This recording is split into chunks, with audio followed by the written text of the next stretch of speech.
process that happens to everyone. So when does aging begin? As soon as growth stops. Now, of course, some people say as soon as you're born, you begin aging. For most, growth stops in their 20s, sometimes earlier. For instance, I haven't gotten any taller since I was 14. Same thing, I've worn a size 12 shoe since I was 12. So it's a little bit different for everyone.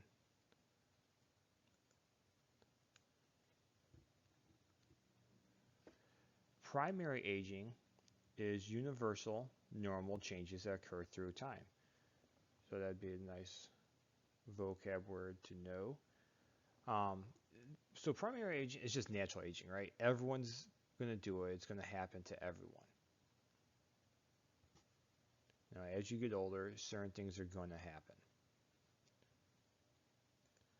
But secondary aging, vocab word, make sure you know,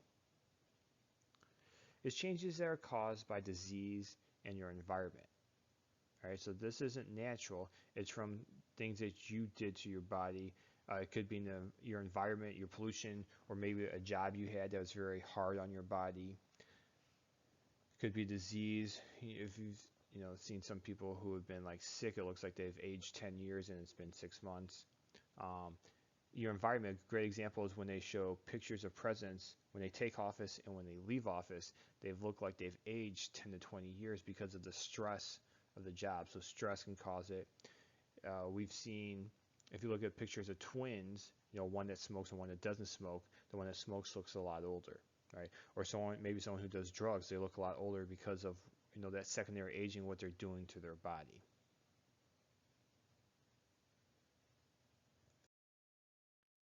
Physical changes. What are the physical changes that happen as you age? Wrinkles are one example.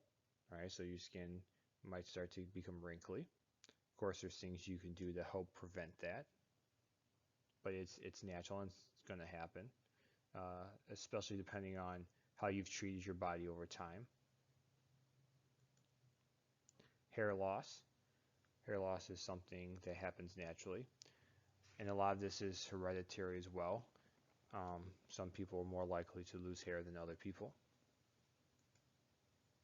Shrinking, right? So your disc, like in your spinal cord, actually compress, and some elderly people actually shrink a little bit, right? And that's from that compressing disc. Weight distribution. So as you get older, your weight is just distributed, and it's different for different people. Some people tend to gain weight as they get older, right? Because I know I have found this out with age is your metabolism isn't necessarily the same. And with me, it was with certain injuries and not being as active as I could before. Your metabolism changes, so then maybe you gain weight. Some people actually lose weight as they get older. So you see some elderly people that look very skinny.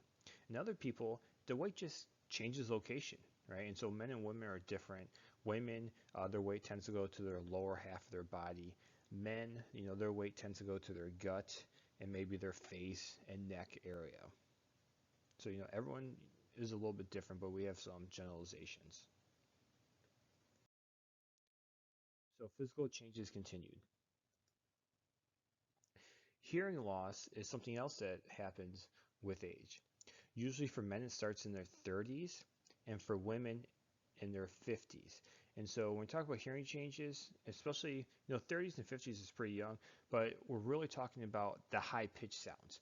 So we can't hear as you get older the high pitched sounds. So like dog whistles, like most humans can't hear a dog whistle. Well, that's what we're talking about. There's even, I remember there used to be an app or a phone ring where like supposedly teachers couldn't hear it, but that was if they were older because it was like a high pitched sound. So there's actually some apps you can use and some websites where you can actually change the decimal so you can see how high you can hear. And the older you get, it tends to go away. And women tend to have better senses anyway, like smell and hearing and things like that.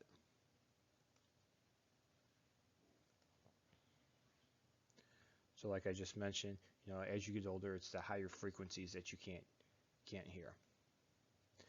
Vision loss is another one, especially with depth perception. And that's why some elderly tend to fall, is because of their depth perception is off. Also, their color sensitivity declines gradually, so dark adaptation depletes rapidly. So really, they have trouble like with light and darkness, right? Light and darkness.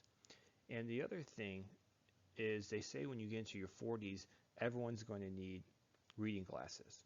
So like I got LASIK eye surgery a few years ago, and the doctor told me when I get in my 40s, no matter what, even though I'll have 20/20 vision, hopefully we'll still have it, then is I'll eventually need reading glasses because that's just different. That's a natural part of aging. So with your vision, especially reading glasses, a lot of people need. That's why sometimes you see people with bifocals or even trifocals. So one part of their glasses allows them to see far away, and one part allows them to see up close. So we have vision loss. Vision goes away, especially reading, and that depth perception because it's harder to see light and dark.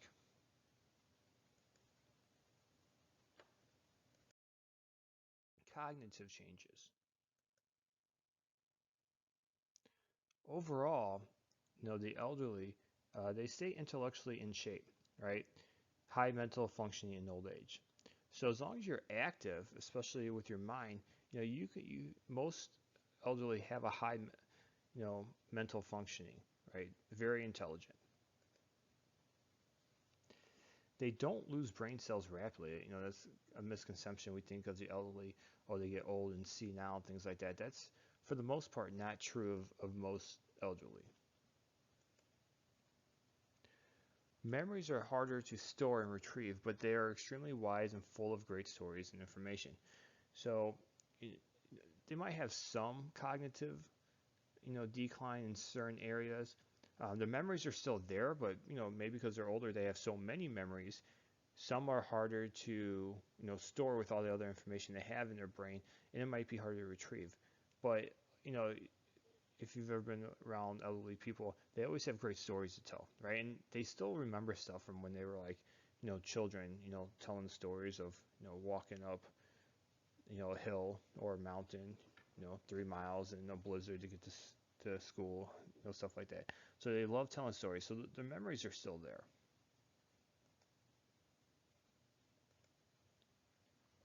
The sharpest decline is actually in math, right? Sharpest decline is in math, right? And we talked about the fluid intelligence and how that declines. Alzheimer's disease. So it's a disorder that causes memory and cognitive loss. We've talked about this during the brain unit a little bit with the lack of ACH that they found in the brain. So one of the things they've found, like I said, is that neurotransmitter of ACH. They found a depletion in the brain. There's not as much in the brain. So one of the things with medication they can do is increase ACH. So if detected early, drugs can help slow the process. There is no cure yet. The research has gone well where they've identified certain proteins and kind of know where it's located. So in years, as long as they're able, they still have funding for research, they should, find a cure, or at least medication where it shouldn't be an issue in the future.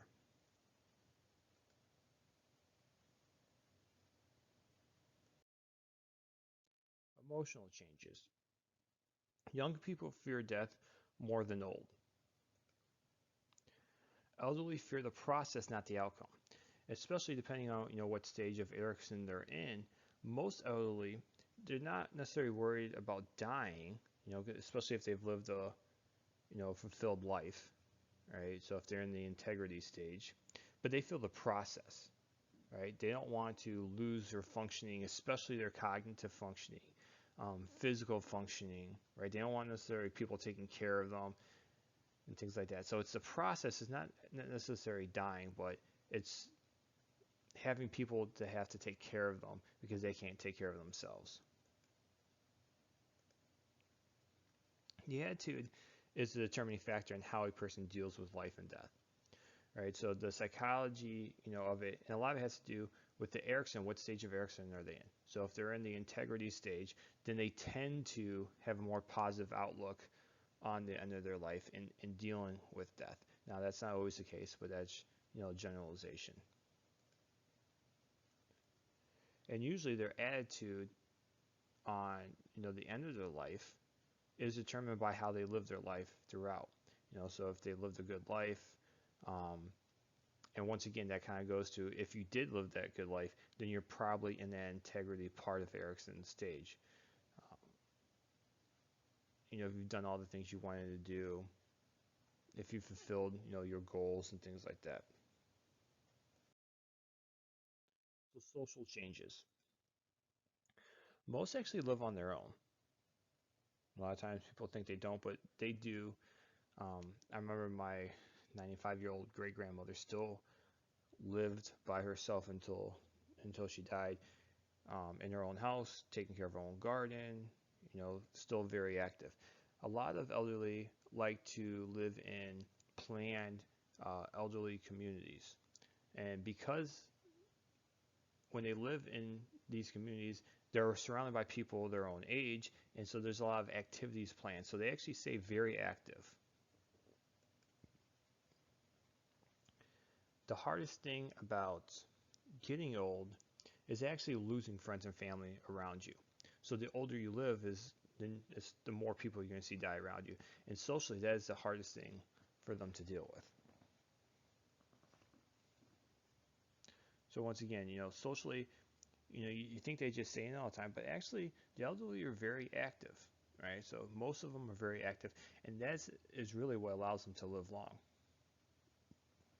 But the hardest thing is them actually losing their friends and family, because the longer you live, the more people you're going to see die around you.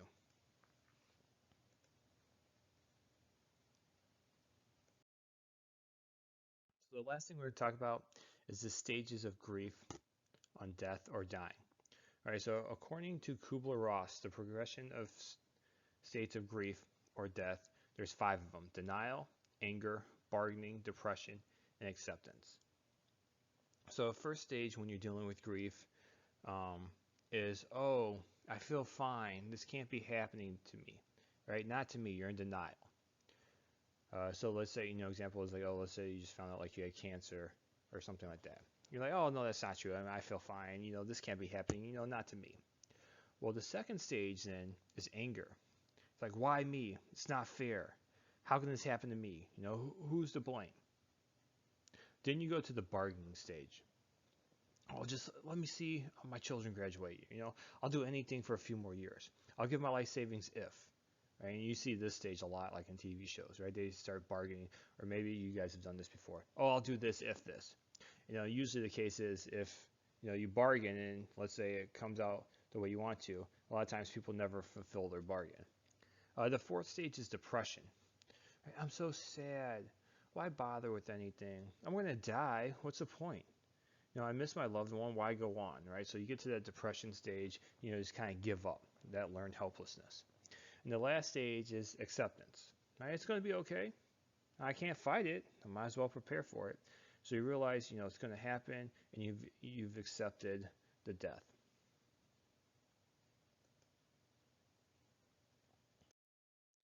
So that's a picture of Kubler-Ross, Elizabeth Kubler-Ross, right there.